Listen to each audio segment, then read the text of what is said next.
Hi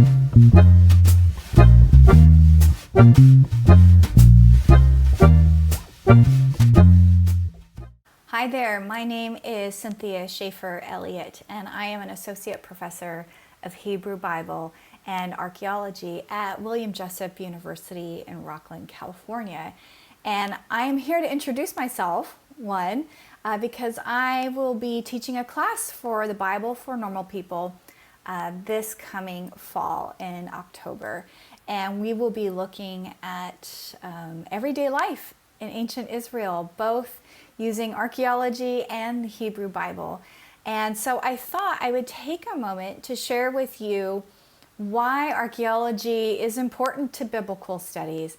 And I thought I would highlight just one of many instances on how archaeology has helped us understand the Old Testament or Hebrew Bible better. And the example I've chosen out of, like I said, many, is one from a site called Tel Dan. You may be familiar with this, or maybe not. Either way, it's still important. Tel Dan is a site in northern Israel, way north, close to what would be the border with Syria today. And that excavation in 1993 was led by the Israeli archaeologist Avraham Baran. And on that excavation, a volunteer was excavating a wall and noticed that there was some funny writing on a wall, or some funny markings. And after careful analysis and looking at it, they saw that it was an inscription. And it was an inscription from a broken and fragmentary victory monument, or stela. And this victory monument, or victory monuments in general, are normally done by kings in particular when they're really proud of something that they've done. You never find a victory monument that is not about victory. You never find them where it's saying, I didn't do a very good job. I wish I could have done this or this better. You don't find that. You usually find them patting themselves on the back. A good lesson in political rhetoric, ancient political rhetoric, if there ever was one. But this inscription, the stele, was broken, and it was used to help construct this wall, and that's what we call secondary context. It was found in secondary context, not its original context, but secondary. And so this inscription, in the few parts that they were able to find, was written in Aramaic.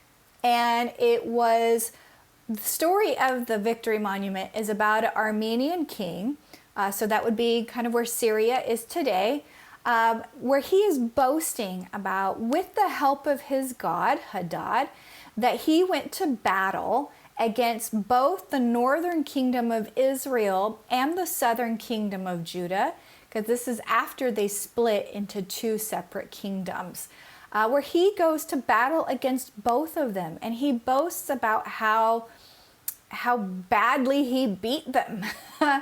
And he also talks about, he's leading up to seeing some names of some of the kings that he defeated. But that's where the fragment breaks, and we don't have the names of the kings, but what we do have is one phrase that is super important.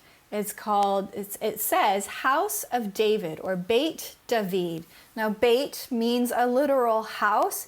It could mean a family, but it could also mean like a dynasty. And David is the name David. So House of David, or really rather Dynasty of David. And most scholars think that the battle that is being referred to here in this broken victory monument is the Battle of Hazael of Damascus, in which he defeated the Israelite king Jehoram and the Judahite king Ahaziah.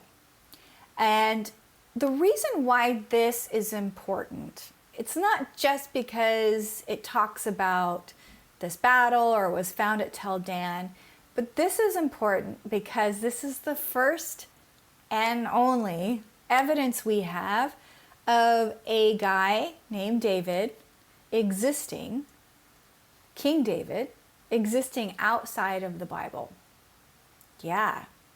Now, reflect with me, if you will. King David in the Hebrew Bible is one of the most important figures in the entire collection of books. He is referred to over and over again. He's considered this mighty warrior, this man after God's own heart. It doesn't shy away from his bad stuff either, but most people really know him today as being a man after God's own heart, and connected with, of course, with some of the Psalms. And that he began this mighty, wonderful kingdom. And you would think that if this guy who started this big, wonderful kingdom, you would think he would be mentioned elsewhere. You think that his enemies might mention him, or alliances, treaties might be found and mention him or his dynasty. But there's nothing. There's absolutely nothing that has been found until 1993. And this is the Tel Dan Stele is what we call it, because it mentions the house of David, the dynasty of David. And this is our first extra biblical evidence of a dynasty started by a man named David. Now that doesn't mean there isn't other stuff out there. Maybe it hasn't been found yet, or maybe it hasn't been properly analyzed yet. There's all sorts of stuff out there that's just waiting to be found and waiting to be analyzed and interpreted. And so don't lose hope. But the reason I bring this up is to highlight the part that David isn't mentioned outside of the Bible, except here with the stelae. The point is to mention how important archaeology is to understanding the Hebrew Bible and ancient Israel. So if we want to understand the Hebrew Bible, we have to understand ancient Israel. And the best way to do that is to use every tool at our disposal, including archaeology. So archaeology is helping us uncover the world, the people, the places and events that are mentioned in the Hebrew Bible. So if you are interested in learning more about the relationship between archaeology and the Hebrew Bible and how it helps us understand each other better, or if you're interested in learning more about daily life in ancient Israel, I welcome you to join me for the class in October. It's going to be every Tuesday night, the month of October. We'll do it over Zoom, of course. And we're going to have a great time, and we're going to learn a lot, and I'm happy to be on this journey with you. So if you're interested in the class, please go to the Bible for Normal People website and go to the tab for courses where you can sign up there. Thank you so much, and I hope to see you in October. Bye.